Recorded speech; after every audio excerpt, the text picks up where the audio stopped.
Welcome back to another episode of Scooter of the Week. I am Greg, your host today. And today I want to highlight the one and only Baja Wrangler 2 by Picked Mobility.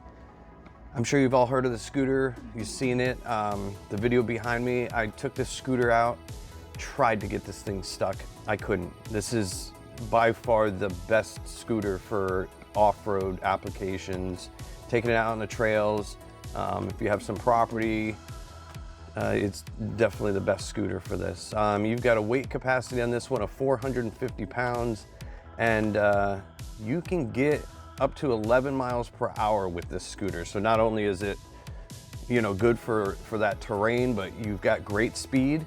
Your range varies between about 18 to about 24 miles per charge. That's with the standard batteries that come with it. Or you can upgrade with the 100 amp hour. You're gonna get nearly 30 miles per charge. So this just overall is an amazing scooter. 14.5-inch pneumatic tires. You got full suspension, full lighting. So it's a smooth ride, powerful. The 7.7 peak horsepower dual motors can get you anywhere you need to go. For more information, call AutoMobility store, 1-800-431-3183.